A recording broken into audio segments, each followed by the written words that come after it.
ይሄንን ቪዲዮ ሼር ዲዩት ሪፖስት በማድረግ ሁላችሁም የዜግነት ግዴታችሁን ታወጡ። እዚህ ጋር በፎቶ ላይ የምትመለከቷት ዲጄ ሊ ትባላለች። የምትኖረው በዱባይ ነው።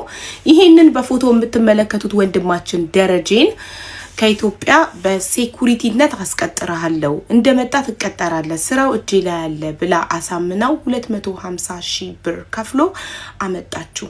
ካመጣችሁ በኋላም ስራውንም አላስገባችሁም፣ አየር ላይ ጣለችው። ስራው የለም። ከኢትዮጵያ ከቤተሰቦች 1000 ድርሃም በኢትዮጵያ 40,000 ብር አስመጣና የደላላ ተከፍልና ስራ ትገባለህ ብላ ተወችው። ወንድማችን ተራበ፣ ተጠማ፣ የትራንስፖርት አጣ፣ ጎዳና ላይ ወደቀ በሰው ሀገር እና ትናንትና እኔ ቤት መጥቶ አዝኖ በጣም ችግሩን ነገረን። ራበኝ አለ። ኢማጂን በሰው ሀገር ምግብ ራሱ መስጊድ ተሰልፎ ነበር ምግብ ሲበላ የነበረው። እሱንም ረመዳን ስለሆነ ረመዳን ባይሆን መስጊድ ውስጥ ምግብ አይሰጥም።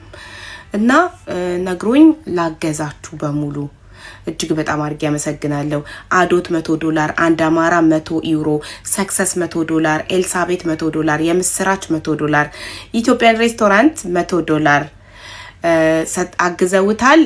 እና ሳራ አልሐበሻ ደግሞ ስራ ልታስገባውና ስራም ካልተገኘ በሷ ወገኖች አሰባስባ ኢቃማ መኖሪያ ፍቃድ እንደምታሰራለት ቃል ገብታልናለች።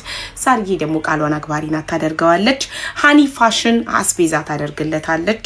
መሲ ብሪጅስቶን ልብሶች ገዛዝቼ በድራይቨር ወስድለታለሁ ብላለች። ወስዳዋለችም እሷ ጋር ዛሬ ፎቶ ልካልኛለች ዋትስአፕ ላይ። ኤምኬ ደግሞ ቤት አፈላልግለታለሁ ብሏል። እጅግ በጣም አርጌ ያመሰግናለሁ ውዶቼ። ሁላችሁንም ተባረኩ። ወንድማችን አይዞክ፣ ስራም ይገኝልሃል፣ እንባክ ይታበሳል። እናንተም ህገ ወጥ ደላሎች ብሩን ብቻ እያያችሁ ዝም ብላችሁ እያመጣችሁ ወገናችሁን በሰው ሀገር ሜዳ ላይ እምትበትኑ ስንት ሰው እያበደ ነው። ስንት ሰው ተመልከቱ እስኪ። አረ ይብቃችሁ ፕሊስ። እኛም አንድ ላይ ተባብረን ህገ ወጥ ደላሎችን እንከላከል እባካችሁ። ቴንክ ዩ